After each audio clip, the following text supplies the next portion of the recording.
When you hit rock bottom, you can't muscle it anymore. If you're going to get through it, you have to accept where you are. Welcome to the Eat, Play, Crush podcast. I am your host, Mary Shanuda. Before we get into today's episode, a quick disclaimer that this was recorded prior to the SAG-AFTRA strike. Okay, ready? 1, 2, 3. Yay! I am so excited. Welcome to the Eat, Play, Crush podcast. Oh, I'm so My first guest, maybe not the first recording, we haven't decided that, but I have with me the incredible, the otherworldly, the kind, the hilarious Lupita. Thank you so much for this. If I go on beyond that, things will start crying. So we'll end it there with a thank you. It is my absolute pleasure to be doing this with you. And this is the first time I've seen you in person since I left you in London, I realized. Yeah. Oh my goodness, yeah. Yeah. But you were with me for the whole entire journey. Yes. So for context, even when we're not together, I'm still shipping you food. So I'm always helping you through performance. But the last time I got to see you in person was prep for another role in London. And it was a different prep than that we did for Black Panther. Absolutely. So we got introduced to each other during the pandemic. Yes, I was in Kenya. Yes. It was 2021. Yes. I had just been informed of our start dates for Wakanda Forever. Yes. And I was getting my mind wrapped around getting back to like work and seeing people and being an actor after a year of like being afraid of the entire world. Yes. And a mutual friend Yes. introduced me to you. Yes. And said that you were the performance chef to work with to get ready for Black Panther, because you don't just cook food, you dial in people so that they can perform at their best, because you understand the minutia of how food fuels us. So that's how we met. And beyond just physical, which we'll get into. But I remember in this moment you told me, because I don't remember our actual conversation. I know how I set the stage with a new client or a potential new client. And I'm remembering you said there was something I said about compliance that you said that stood out.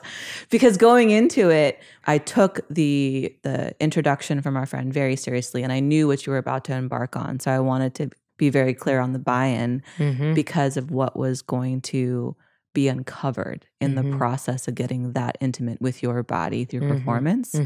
And so I want to hear from your perspective what that was like, hearing that, if you'd heard that before, and talk me through the difference between prepping for Black Panther 1 and Black Panther 2, and then we'll get into that other prep.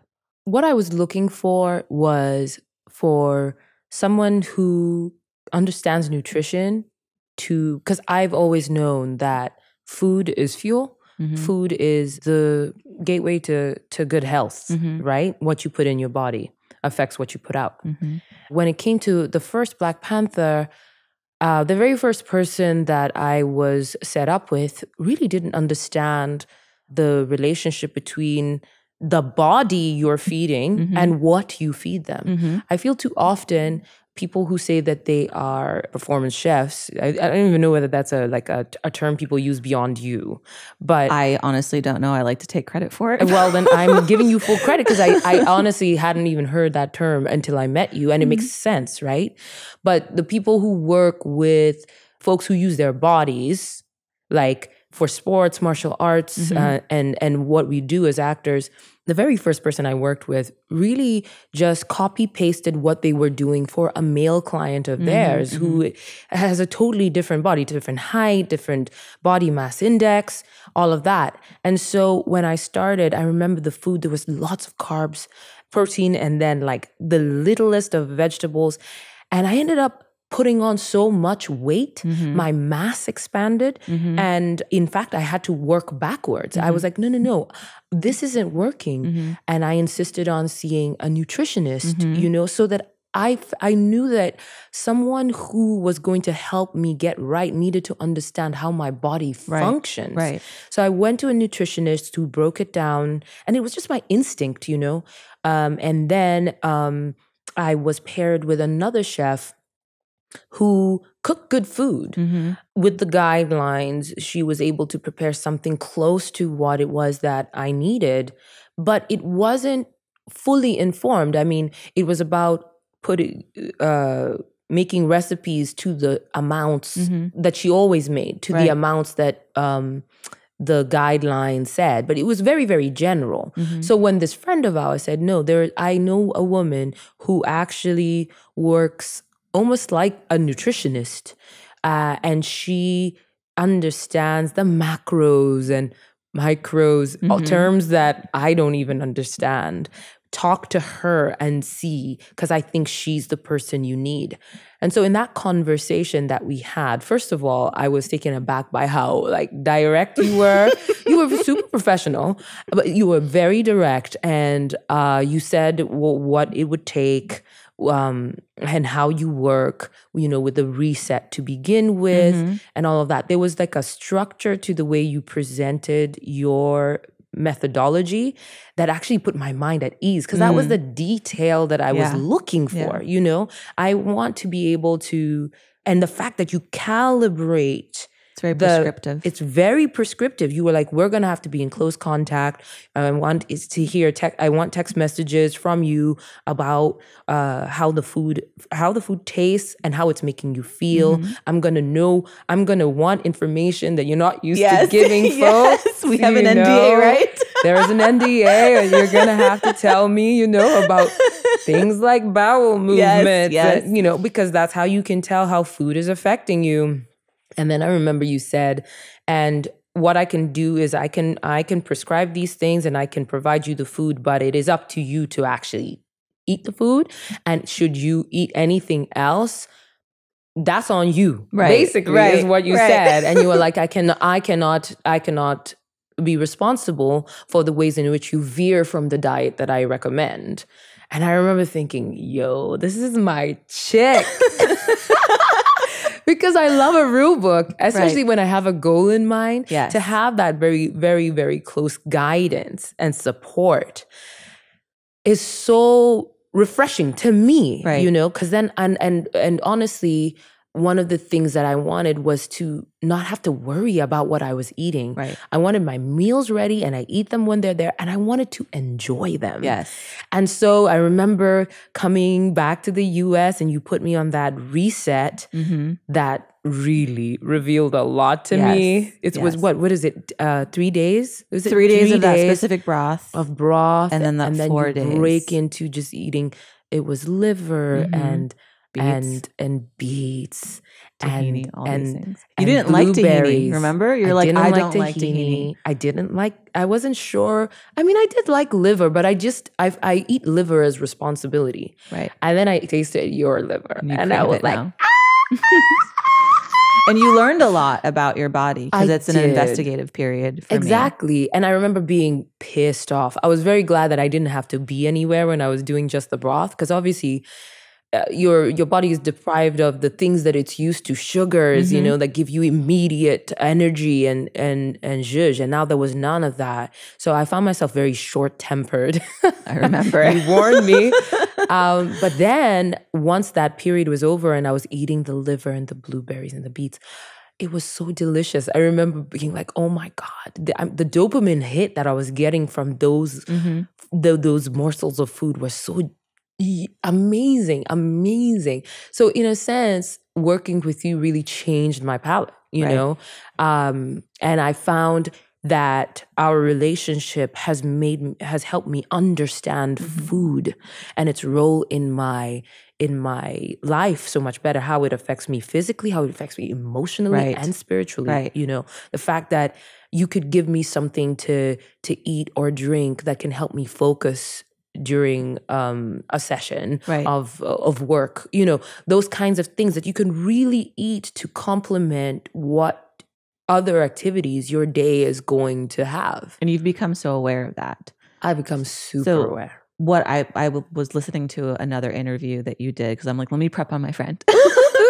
And you talked about the context of, at one point in your life, feeling blocked by seeing what's possible. And it had to do with you talking about how you didn't vocalize that you wanted to be an actor until much later in life. And that the word block stood out to me because you and I met at an interesting place for both of us, so this unshedding essentially. Yeah. And I believe so strongly in a sense of agency begins with what you put into your body.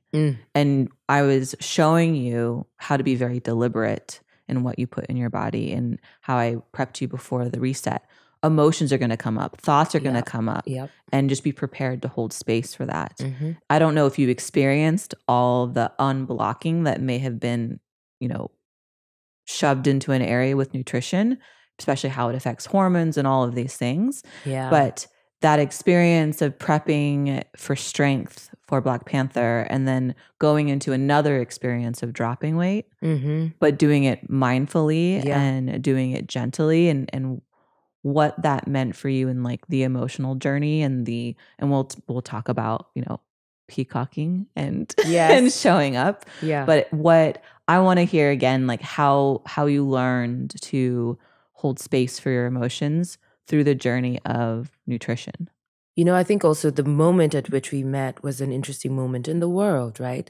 The world had shut down. Everything that was supposed to be urgent disappeared, and people were forced to be still. And in that stillness came with a lot of time to grow one's self-awareness, right?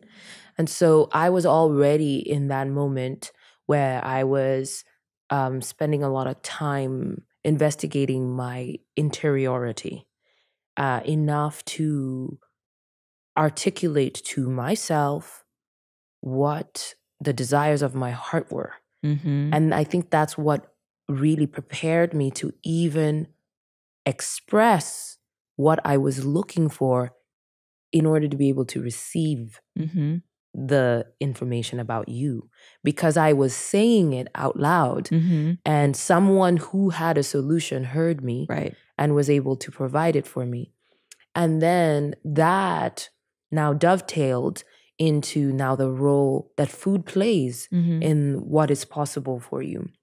And because of your approach, that sort of intentional approach to preparing food and to wanting to hear back from me how the food was affecting me, that kind of forced me to listen to my body in ways that I don't think I ever really had. I was aware of things like bloating sensations because they had been eliminated when I did the reset. You know, I was aware of indigestion. I was aware of my freaking bowel movements and how they change, you know, and having to pay attention really, really has changed my overall relationship with food, because now, because I'm eating quote unquote clean, when I eat something that doesn't agree with me, it's easier for me to identify. Right. And it doesn't mean you have to avoid it altogether, because you still have fun. No. You have to have fun, but you at least know the cost. Right. And so when you're going to take that chip, you understand the cost. So you're not blaming other things, you know. So I think it's been easier for me to identify what is a dietary issue that is now causing an emotional issue, you know, because I'm uncomfortable, which might make me short-tempered, because I'm bloated. And then I know, okay, I've got to go and drink some chlorophyll, you know, to like offset that, and it'll help me with my patience today. And then like if I have something big going on, then I'll avoid these foods because I know that they have this effect on me. That agency, like I know what to do with each day. As it has to do with something I have to do from the moment I wake up to the moment I go to bed, which is fuel myself. Exactly. And you know, one thing, my mother is a health freak and has been since I was like, 10 or 11. She had this big like realization that health is your greatest wealth and food is the way to get to health. I was scared of her when I met her for the first time because you were prepping for that. She goes, so you are the one that is starving my child. No, not me. We're getting ready for a role. So she is very, very well informed and has, but I found that before this relationship, I've been overwhelmed by what it would take to understand nutrition. You know, it's just overwhelming. And then supplements, oh my God, there's so many. There's so many things that you need. People say you must take to stay alive. And it's overwhelming. And when you ask somebody why are you taking that supplement? Exactly. They're like, I'm like, wait, let's figure that out. Exactly. And so I think that it's been incremental. And one of the things that I have to say about how you do things is that you said this at the beginning. I can give you as much or as little information as you need. And so I feel like it's grown incrementally. And it started with, let me know how you feel. Because then when I wake up the next day and I'm like, oh, I'm feeling gassy. And then you say, it could be X. That is a learning curve, a tiny learning curve that doesn't feel overwhelming. So now I know, oh, garlic can make me feel gassy. And of course, beans can make me feel gassy. And then it builds into another learning curve, like this will add to inflammation and this will reduce inflammation. So it's been slow and deliberate in a way that now I feel like I've done a course, you know, I've done a course and I'm emboldened by the information that I've received from this. Seeing your writer change from when we met to now, when I get to the approval of the writer, the first writer, I, chuckled. And then now when I get a writer and I'm like, look at all this she's learned. I'm so proud. Yeah. And it comes from how good I feel.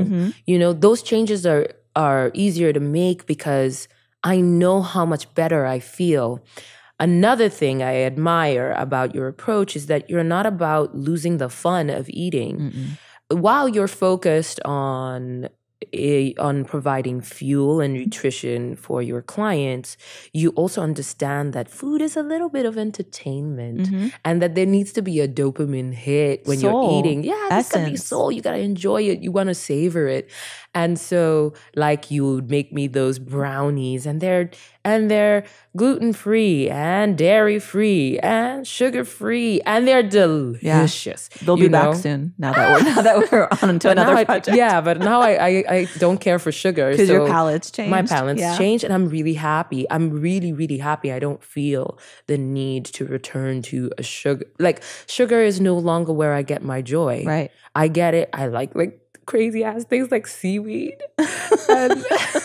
And I'm like, I feel like I'm peckish for like blueberries. Yeah, I love that. But so it's enjoyable still, right? And I've shared your food with some of my friends, and my girlfriend, Dede, would come over and I would say, hey, I have some prepared meals.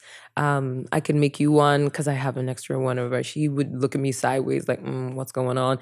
And then I would prepare it and give it to her, and she'd be like, man, this food is good. I can't lie. It came from the freezer, but it's incredible. It came from what do you call those? Vacuum sealed bag. Yeah. But like, ooh, it is tasty. So I enjoy my food all the time. And people that I share with enjoy it too. So it's just like, you don't have to give up on the joy of eating in order to remain healthy. And that has been amazing. So that now when I'm at a party and, there's things going around, pizza, I don't do dairy, I don't do soy, I don't do gluten or whatever, and cheese and all that. And I'm like, I'm good. Because you know how it affects you. I know how personally, it affects right? me. We're not making a sweeping statement that everyone needs to avoid these things. No. You don't need to avoid those things. But I know when my body is working at its optimum, and it's when I'm avoiding these things. Right. And it hasn't cost me the joy of eating. Right. And that is amazing. So on the tip of performing optimally. So I'm excited to see who I become through this process of podcasting and really being able to identify for each person, what does eat, play, crush mean to them? Because the eat is step one. I want you to feel incredible so you can play and crush life. Yeah. And what that means to each person. And so you're now feeling great. You have agency over how you're going to approach wellness each day. Yeah. How does eat, play, crush translate to you as an actor, as someone who is involved in many projects, creative works, personal works? Like how has that changed how you approach your life from this place of, I'm solid now, my body is solid? Well, let me tell you, for one thing, nowadays I safeguard my mealtime like in a military fashion. I no longer want to compromise my mealtime because it's my fuel, you know? And so I think that in the past, there is a societal sort of approach to eating as a by the way. Work precedes eating too often. And so in the past, like I would have press days and we're going from here, we're going to go to this, we're starting on Good Morning America, and then we're going here, and then we're going to, and then you're going to grab a bite of it. And it's just like a blip. It is not as thought out. Even where you're going to eat has not been figured out until a half hour before you eat. Yeah. And so you end up shortchanging your fuel. And you still expect yourself to perform at the level that you would if you were properly fueled. And there's just a complete oversight of the importance of eating and fueling your body for the work that you're doing. And now I safeguard it. And when I'm looking at the forecast of my week, I'm like, where am I eating? How am I eating? It makes me so proud. And it's like, because... And it seems, and I block out an hour of time, even for this podcast. I'm like, listen, I have to eat the food you prepared me. And I've got to eat it mindfully. Right. You know, and when I've made that time for myself to eat and get fueled right, my day goes so much smoother, you know? And it's about that middle of the day, and even at the end of the day, just making mindful meal times is key. And it's not even a tall ask. No, but we make it such an afterthought. Yeah. And like, you know, living in New York for so long, everything is on the move. Another thing that has fascinated me now is like how hard it is to find nutritious food. Everyone's offering the same, and also our diets are becoming so narrow. One of the big things, this is a complete tangent, but an important one, is I learned the importance of fermented foods during this process. And I hadn't realized that I had eliminated fermented foods from my life. But it's also because I didn't understand what fermented foods do, how important it is for your gut. What did you think they did before? I don't know. They were just things my mother forced me to eat. You know, there's it vegetables. all goes back to mother knowing. Yeah.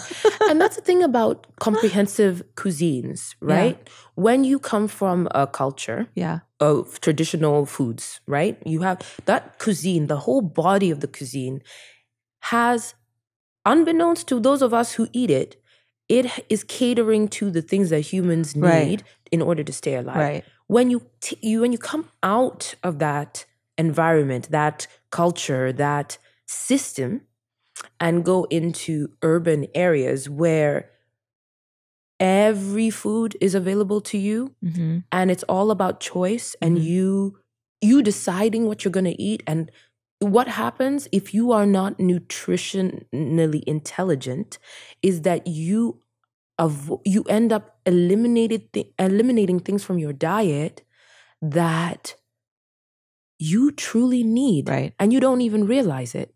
So when I stopped eating my family's sour vegetables and I moved to the States, now I can eat whatever I can eat Indian food today, and then I'll eat Thai tomorrow, and I'll eat American and Italian, and I'm eating my favorite things. But in those things might not be the one ingredient that I need to keep my gut healthy. And for me, it's fermented foods and probiotics. I've been hearing people talk about probiotics, and I'd buy probiotics and just put them in my fridge to feel better about myself. I don't know what they do. I don't know what. There's so many strains. Right. So that comes with a sense of awareness too. Exactly. So I never want to intimidate someone and think make them think they don't know nutrition. No. Your body is so intelligent and it will tell you if you stop and listen. And so I think when you have the power of choice and you're picking your favorites, if you are not aware of your body, you're not really paying attention to you're not. how it may not be performing or sleeping well or whatever, or even you're so gassy, but you're like, oh, it's just because I had so-and-so for dinner. But it's like, but you also sometimes you don't even remember that you're gassy because you're so used to being gassy. Right. You don't, when someone asks you, are you gassy? You're like, I don't know. Like I was so used to having a little discomfort after every meal. I didn't know there was a life where you didn't have to feel that. Right. You know? And so it's the same thing with probiotics and fermented foods. I eliminated fermented foods because I don't like kimchi. And I pickled cucumber. I'm not into these things now. Exactly. But it's also because I understand. And also, I just didn't know how to eat kimchi. Yeah. Right? How to eat them. And I didn't know why. So I didn't know that I was missing out on this group of foods that I so badly needed. Right. And then once I was taught, probiotics can be found in fermented vegetables, and those help to give your gut the right environment for digestion. Oh, okay. Is this the next children's book? Maybe. And so now I'm like, I need to eat something fermented every day. And that's such an easy adjustment. I just need to find that fermented thing that I like and eat it every day.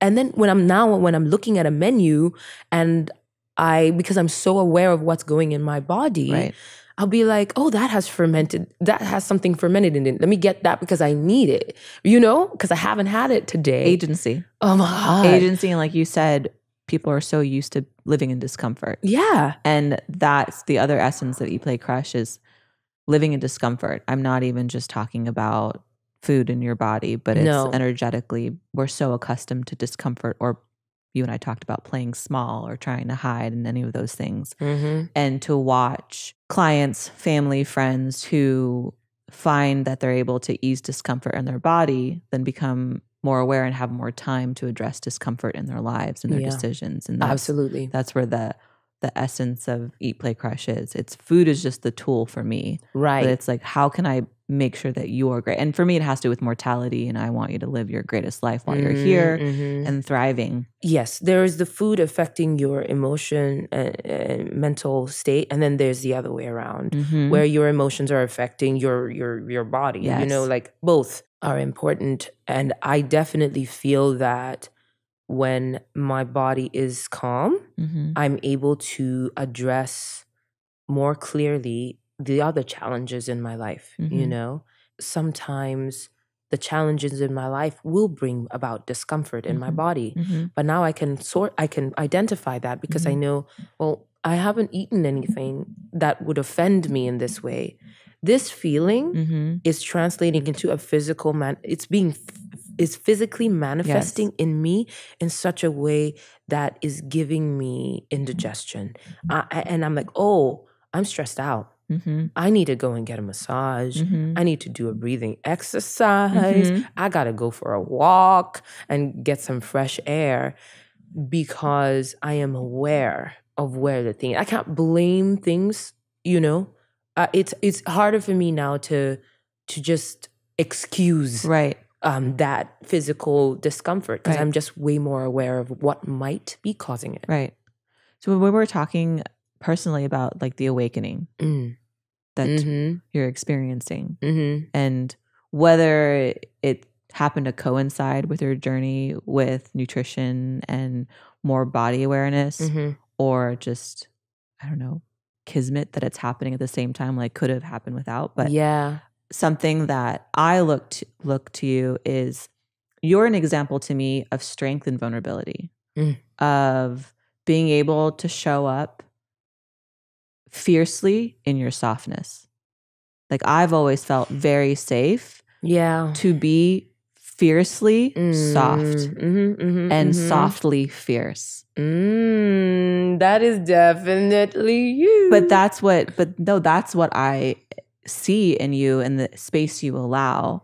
And were you always like that? No, absolutely not. Well, I learned from my parents to avoid conflict in the form of fighting. But when I was younger, I was a fighter. Oh my God, I was a fighter. I would get super emotional, and I would implode and then explode a lot. And now, I am slow to that kind of anger because I express myself early. I've learned to express myself along the way rather than to wait until the shit hits the fan to get my point across.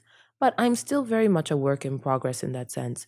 The awakening that I'm experiencing now, and it's interesting, you go through these seasons where you're like, I'm so awake, I'm so aware. And then look at me. Life knocks you down and you're like, I have been asleep. And then you're like, okay, now I'm awake. I'm kind of going through one of those moments where I'm like, I feel more awake than I have ever felt. And it is very much tied to the relationship, what has been required of my body in my work over the last 2 years. For Wakanda Forever, I had to bulk up, learn how to swim and free dive and all these things, these physical requirements of my body. And you didn't just learn how to swim. You did serious underwater strength training, holding your breath underwater, like pushing your body to one limit of an extreme. Yes. And I had come from thinking that my bones were too heavy for me to ever swim. Like, that had been my mentality. And so then I learned, is that scientifically proven? Well, I was about to prove it. I was doing a survey. I was interviewing people, asking them what they felt. My family was split 50-50. Half of them were like, yeah, my bones are heavy. Oh, yes. And then others were like, I can't help but float. And I was like, that is crazy. So anyway, when I did my training, now I can't help but float because I've made peace with water. Anyway. So that was one extreme. That's one extreme. And then and I did another project right after where I had to really, really lose some weight. And a considerable amount of weight. And so, the reason why I love my job of being an actor is that it requires me to inhabit different bodies. And sometimes that can be just emotional and mental and spiritual, but then oftentimes it's also physical. And there is a humbling that comes with conditioning your body for something that you're not used to. And you're different. Like, you go all in. You commit. I am committed. Yes, I do latch on because I take on roles that I feel have something to teach me. And I really feel that for me, I have this one life. If I'm going to take on another life, how is it of value to this one life of mine? That's how I consider material. And so these two movies, and I always feel like the role comes when what they say about this, the teacher will appear when the student is ready. Right. So I feel like these roles come into my life because I am ready. I was as a witness student. to that. It was wild. Thank you. The details of it. Yeah. Everything that you experienced to get ready for that one too. It was trying. And I knew it was going to be challenging, but man. And the fact that it came at a time when truly, truly, truly my real life was falling apart. Right.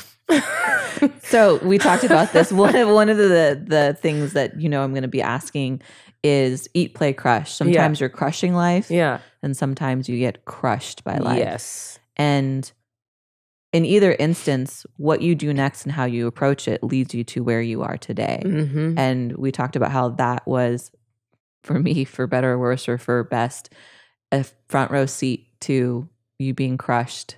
Yeah. Life crushed me as I was getting ready to crush this role. Yeah. Life really did crush me. Something fierce. I mean, I had so many things just nosedive, professionally, personally, issues with my health, And they all happened. It felt like they happened in 1 week. I was going to say, I think it did. Yeah. It actually was. It all just caved in. Because I think I got a text with like, okay, here's today. And I'm like, no. Yeah, it was like I would get emails. We need to talk to you urgently from my team. And then I get on the phone and it's, guess what? Bad news. And on top of that, bad news. And on top of that, bad news. And I was like, okay. And then the doctor, I need to call you. Right. Bad news. And then, I mean, it was just bad news after bad news. And I just felt a dark cloud descend on me. And it was a time when I was depriving myself of food, in order for the role. For the role. My diet was, we were reducing my calories in order to, in order to, in a healthy fashion, reach this goal for this role. And that is a challenge in and of itself. The fact that challenge was coming with everything else, I got to a point where I hit my elastic limit. Yeah. And I found myself one weekend, right before I started this project, without the energy to get off my couch. It was so overwhelming that, how you can cry and put muscle into it? Like, you can really cringe your face and like have a good... I didn't even have energy for that. The tears were just like falling out my face, just like I didn't know what to do. And luckily I have friends and family. My friend and my sister said to me, you don't have to do anything. Just surrender. And then my dialect coach said to me, Pema Children, living beautifully through uncertainty and change. Get that book. And I got this book. I mean, the energy it took to go online and press buy. Add to cart. Add to cart. I bought that book and I sat on that couch. My sister was with me and I read out the first chapter because I was like, I need your support even in reading this book. And she speaks about surrender so beautifully. But what she was requiring of me, I didn't know how to do. This unclutching in order to allow for life to be exactly what it is when it is so undesirable. And I looked at my sister and we both had a good cry because we were like, we don't know how to do this. The unclutching, it feels impossible even to hear when you're going through something. Yeah. And then going through everything. Yeah. The thing is, when you hit rock bottom in any form, and it is a subjective thing, rock bottom. Your rock bottom could be a very different one from mine. And there need not be any judgment. No triaging. People. No. It's like there's no rock bottom Olympics, right? My rock bottom is mine, yours is yours, and we will all have to deal with it. But there is a gift in rock bottom. Because when you're at rock bottom, you can't muscle it anymore. You have to really come to terms. If you're going to get through it, you have to accept where you are. And that is a moment of stillness that is so hard to achieve otherwise, And in the book, she talks about the charnel grounds, which is this Buddhist in Tibet. When people die, they're left out on these grounds and the scavengers come to get them. And these meditation masters will go and meditate among these dying things, right? As the deepest form of surrender. Yeah. And I started to realize, when you're at rock bottom, it's a charnel ground,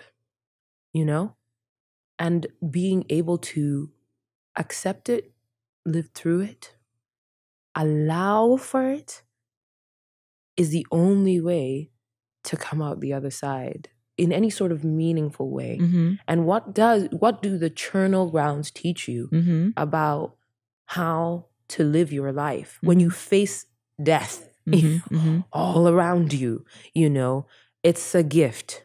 So anyway, all that to say that the surrender I went through at the start of that project, when usually I would be arriving on set with a whole bunch of insecurity that I compensate for by being super demanding or forward and like I'm trying to act like I know what I'm doing when I'm most panicked. But because of the churnal grounds I was at, I had to be just so honest about what I knew and what I didn't know. And I found myself making a deal with myself to not muscle through it. I've been preparing. And as an actor, we're always going to deal with imposter syndrome. We're never going to be enough. And that's part of the beauty of it. So why don't I just go into this process with the curiosity of surrender? That's that fierce softness. Yeah. Because when I got to London, we'd achieved what we needed to achieve with your physicality. I was quite shocked. Yes. / I guess I'm supposed to be proud that we did it. I hate everything about this, but we did it. But that was the energy you were holding. Yeah. I had no fight. It was, but the surrender, the unclutching is a form of fighting too. It is. It's a form of like just letting the sprout from the ash. It's recognizing that it's not all up to you. That you are one piece of the puzzle of your life. That all these things that have brought you to rock bottom are playing a role in your life, as will the things that will bring you up. So like you being in London, even though I was at rock bottom, I could look and have gratitude that you are the continuum for me. This is a reliable thing and you're fueling me in a way that I can count on, you know? And even in that, just allowing for the good and the bad. That it was a real moment of Zen practice, I have to tell you. I don't want to go back there, but no, you don't. I don't want to. But those sardines were great though. Oh, remember those sardines? We had these sardines from this Italian restaurant that were just incredible. Shout out Italian restaurant.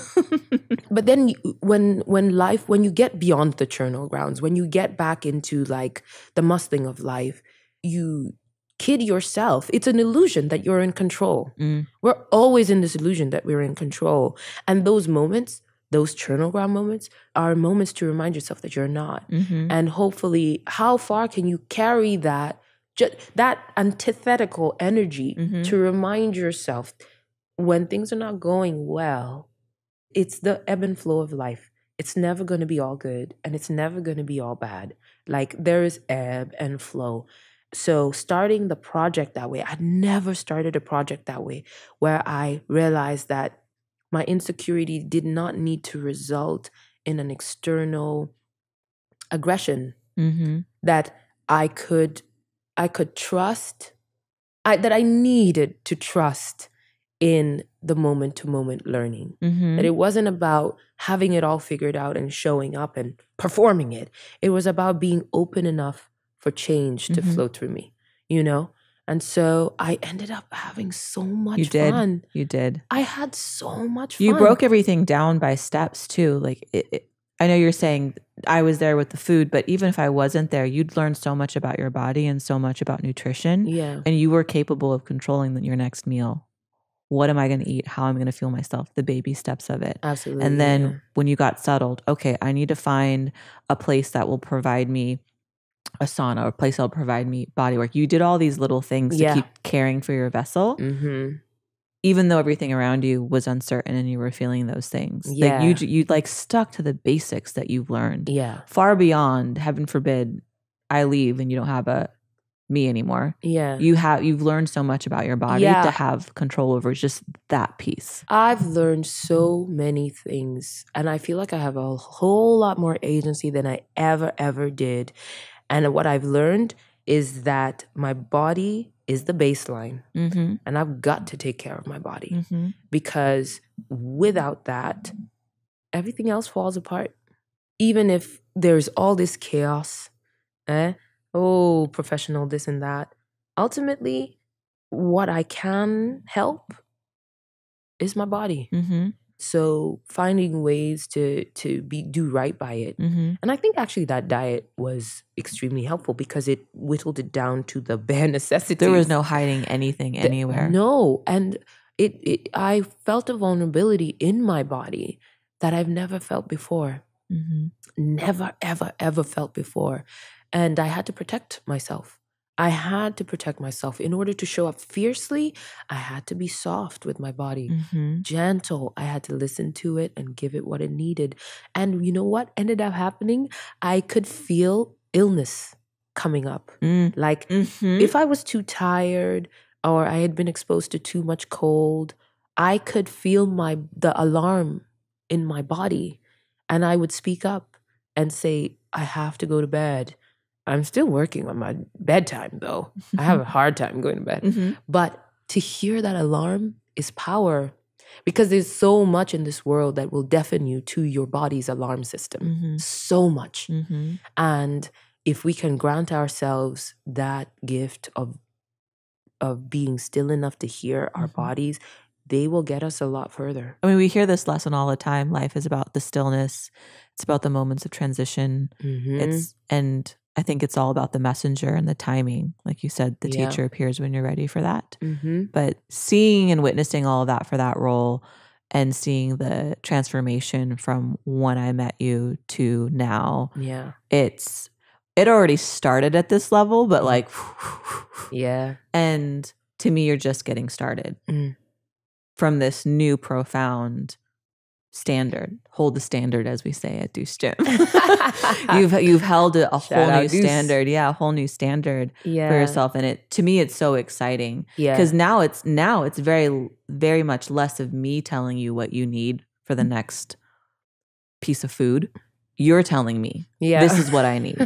And that's the goal. So and it also becomes like you being able to say, this is what I need in my life. This is what I need in my day. This is what I need at work. This is what I need from the team around me. And look, no expectations, but no exceptions either. Yes. Absolutely. No exceptions. My goodness. You know what my next goal is in life? I want to become an intuitive cook. So now you've given me the tools. You give me the tools to know what to ask of other people to prepare for me. The next step is being able to do it for myself. Okay, what is intuitive cooking like in your mind? What does that look like? You're an intuitive cook. Ladies and gents, and everyone else, Mary helped me make some food for Thanksgiving dinner. I forgot about that. Was that a year ago? Was it 2 years ago? 2. Oh my God, it was 2 years ago. We made stuffing. I've never made stuffing in my life. And Mary came over to help me make stuffing. And I love that you came over to make it. But you were you were giving me like, you were like eyeballing things. And I'm like, wait, and you what were stressed out about it. Like, what are you doing? Like, I need to understand, if I'm going to do this again, I need to understand the measurements. I need to understand how long does it cook for? And like, I'm not an intuitive cook. Yet. I want to have that ability to trust my tongue to tell me what to do in the pan, you know, in a way that I've seen you do. And your food tastes like intuition. When I eat your food, I'm like, it doesn't taste like a diploma. It tastes like living, you know? And there's something to that. You can tell when food has been made. It makes me emotional. Intuitively. You know, there's just something different. And that means that the food tastes different all the time. I've been eating your food now for over 2 years and like, it's the same but different, you know? And that you have the freedom, the mental freedom to improvise. I would like that. I don't want to be stuck to, this thing is missing from this recipe and now I can't cook this thing. Right. I admire people who are in the kitchen. They go and they open the fridge. And they're like, let's get this, because they understand gastronomy. Is that what it is? It's like balance of flavors. Chef Michael Mina explained it to me because when I first started, he had invited me to do a pop-up, fine dining pop-up. And it was going to be the first ever paleo pop-up. And I went to meet him, meet the staff, etc. I brought him something I prepared. But he had happened to just written an article saying that no one should call themselves a chef unless they've been a chef in a restaurant for 10 years. And I had chosen paleo chef because it was available and that's just what made sense what I was doing. And I'd only been paleo chef for 3 months. So of course, when I met him and I met the staff, I brought up the article. I said, I just read your article. How do you feel about me calling myself paleo chef? Like, does that rub you the wrong way? Because I always wanted to hear his opinion on that. Because I, of course, at the time wasn't calling myself chef. Yeah. But he said, explain to me how you prepared this dish. And so it was the turmeric coriander braised lamb, which you've had. And I'm telling him how I prepared it. And he's like, I cannot teach that. You brought a tomato in to this recipe. The tomato, I don't know what kind of tomato it is, where it was in its ripeness. And you had to adjust everything around it to not accommodate but highlight where this tomato was in its journey. And that can't be taught. That's what makes you a chef, which a chef is there's a cook, recipe follower, and a chef. And a chef I'm a recipe follower for sure. And this was something I read in somebody else's book, but it's like a chef makes the person that's enjoying the meal feel like, I'm going to remember this moment. I'm going to remember this meal, this experience. Like, what an experience. And so that stuck with me because it made me feel like, okay, I don't have imposter syndrome. I mean, I still do, but I was like, okay, I feel a little more confident. I was like, so you're saying I'm a chef? He's like, you're a chef. I'm like, could you say that into the into my invisible record? Yeah. But that's what I want to teach my clients. That's what I want to teach my friends and my readers is we all have our own palate. Yes. So when you become an intuitive cook, you're going to create art every single time you step into your kitchen. And you're going to experience that art for yourself and you're going to prepare a dish for your loved ones. And that's going to be art you're serving them that they will never experience again. That it's one of one. Listen. So like it's sign me up. The thing about cooking is it's how do you learn that though? Through playing. Through playing. Oh, but how do you play? So the way that I like to get people to play and understand intuitive cooking, the way I discovered this was on accident. I had a male client who was really excited to impress a lady friend. And he was like, I want to cook, but I don't know how to cook. And I went to his house and all he had was salt and butter flavoring. Oh. That's all he had. That's all he had. Not even butter flavoring. And I was like, what is this? And I smell it and I taste it. I'm like, this is terrible. I'll be right back. So I went to the store. I got our proteins, our veggies, and I got him an array of spices and an array of herbs. And I said, sit down. Let's taste each one of these spices. And you tell me what you taste. Tell me what you smell with this herb. Tell me how it makes you feel, because that's how we're going to learn about how you respond to food. Also learning about how your body might be craving certain things nutritionally as well, because you'll have cravings towards that. Yeah. So he goes through this whole thing. He's super excited, very tall, handsome, charming man who's usually very stoic. And then we're making a dish together and we're adding all the different spices that he liked. And we're finding balance with salt and acidity. And then I go, okay, now taste it. What does you need? What does it need? And he goes, I think it needs paprika. And he said it with such confidence. And then he goes, does it though? I go, for your palate, yes. Because you're showing me what your version of a perfect dish is for tonight. Whoa, and it's fun. So now that's really freeing. I mean, so I wish, Wow. So that's how we're going to make you an intuitive cook. All right. And then you're going to make this art for me. Okay. That then we will destroy by eating it. And we'll just have the memory of it. And I think that's so amazing. It's giving permission to play that we've never been given. I've never given myself that permission. It's also not been given to me, right? So when it comes, I think the pressure's always on because I'm only ever cooking to eat because I'm hungry, right? It's not to explore. So to grant that freedom to explore and to learn in those kinds of incremental steps is interesting. It's just how you learned about nutrition in your body through this process. Yeah. Not all at once, but like little by little. So you're gonna teach me to become an intuitive chef? Is this a promise? It's a promise. I might hire you to be my chef. I need one. I forget to eat. Baby steps. Baby steps. You said we're starting small. So we're coming to the end of our time. I got prompted. Yes. Because I feel like we can go. I know we have so many other things we could talk about. Yes. It could be endless. But I'm not really sure how I want it. I could either, I love the quote that you shared in its totality about surrendering. Or we can go more into what eat, play, crush means to you. I think the eat, play, crush of it is, for me, coming to terms with surrender. I guess I'm also right now at a point where I feel awake. I feel awake in a way that feels new. I guess I've realized through this crazy process of transformation through my body and what it has, the lessons that it has presented to me is that you gotta stay awake to what you are going through and what effect the world is having on you in order to recalibrate and influence the directions in which you move. For me, that is about also let me share that quote and then maybe it'll help.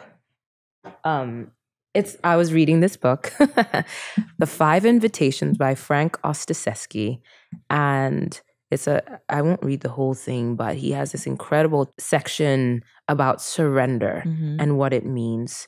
And I'm just going to read this last bit. Surrender happens when we stop fighting. We stop fighting against ourselves. We stop fighting with life. We stop fighting with death. Surrender is a state in which resistance of any kind ceases to occur. We no longer put up any defense. And that feels like, that can feel like giving up. But it's not actually. It's opening up because there's only so much that we're in control of in life. And when we become aware of how little we are in control of, we can take charge of what we are, of what we can, And so recognizing the difference between taking control and taking charge have been a major lesson for me over the last few years. I don't feel like I'm not a control freak in the sense that it's my way or the highway. Actually, I prefer to be a member of a team. I prefer to have support. I find great value in support, forming teams, because I know that my talents and my life experience only go so far. And I can go farther when I go with people who are talented in their various areas, like you know, like finding those people who can complement what it is that I want to do and support what it is I want to do. I do so much better in that kind of environment. In order for me to do that, I still have to be the leader of my own life. So I've often found myself resisting being in control. But in the past, what that has resulted in is sometimes me not taking charge of the things that I must take charge of. So I'm basically leaving my life in someone else's hands and then being devastated when it didn't go my way. And, when it didn't go like I thought it was because I thought you were the expert, when you can't rely on people to an extent that you give up your own agency. So I have discerned the difference between control and taking charge. And now in this season of awakeness, if that's even a word, I am embracing taking charge, which means that I'm in the driver's seat of my life. I get to determine where it goes. I can't control the obstacles that I might experience, but I can influence the direction in which I drive, right? And so that in order to stay in charge, I need to practice surrender. you know, and that will give me the dexterity to make the swerves that I need to make along the way. Yeah. You know? So, and that surrender also, it's not something you do once. Oh no. You do it every day. Every time you feel yourself tense up, your shoulders come up and you realize it and let go again. You are practicing surrender. Surrender is a practice, and I am by no means an expert in it, but the student is in the surrender seat, and I'm willing to learn. Yeah, you've taken, whether inspired by that book or that quote, you've taken a word that feels like a giving up, and you've made it a position of offense. It's active. It's very active. To me, that's what Eat, Play, Crush is. Yeah. It's being on the offense, but going with the flow, because life be lifing. Life. Be lifing, boy. Well, thank you again from the bottom of my heart. Thank you. This has been fun. These are areas that I don't get asked questions much about, and I'm really passionate about this stuff. And I also don't necessarily know how to talk about it. So talking about it with you feels safe, because I've been on this journey with you. And because, you know, when you're talking about things like nutrition, there's so many belief systems, you know, and it's so easy to be contested. And I don't want to be an expert in any of this, but I am a practitioner of eating. Yes, yes, you are great at that. And it's not, I just loved, I've absolutely enjoyed talking to you. Thank you so much. Whether or not we keep this in, I just want to know in general. Yeah. Critical feedback as my first guest. Ooh. What can I do better? What did I do well? That's a really good thing to ask, and good for you. I would say critical feedback. I think you're a really great, you ask great questions. You're also an incredible listener. And I think you know that. Really? You are. Okay, great. Yeah, because this interview has felt organic. It doesn't feel like you're reading from a script or some sort of like predetermined set of questions that you were going to ask. It's felt very much like you've been good at like keeping things moving, but also having your next question be informed by what's just been shared, which makes me feel very seen as an interviewer, because obviously when you're on this interviewee, because when you're on this side, the one thing you're thinking is, how am I doing? Yeah. And when you respond with a question that is informed by the things I've just said, it's like very calming. Well, I want to give you space. Obviously, I know your cadence and all of that stuff, but I feel like everyone's rushing to get that 10-second hit. And to me, essence comes from the storytelling, and this. And I want to listen to what you have to say and be inspired by it. Versus giving it a tell me what you ate this morning. Exactly. Thing, you know? No, so it's felt very open and free form, and I've enjoyed it. But it also hasn't felt like without a point, which is also not fun when it's like, what are we talking about? Right. So I've felt very safe through this process. I think one thing maybe in the future is have some pointless questions to start with. Okay. Because I was actually really nervous. Oh no! I was nervous. No, I'm like, oh shit, here we are. My hair, let me obsess about something nonsensical because I'm nervous. Look, my hair's not perfect. And when really I'm like, okay, I'm stepping into a whole new, like I woke up this morning nervous. Yeah. And I'm like, you know what, Mary? You're a podcaster. Yes. You are stepping into the media. You want to have a voice. Yeah. So I was nervous. And then I was thinking, I was like, oh, maybe I should ask her like, what's on her playlist today? Yeah. Or I think like some icebreaker questions, you know, and not completely off, but like just like questions that are just before we're like, so that the launch into the podcast can be kind of like a Trojan horse. Yeah. You know, that would be how. Can you give me an example of a question?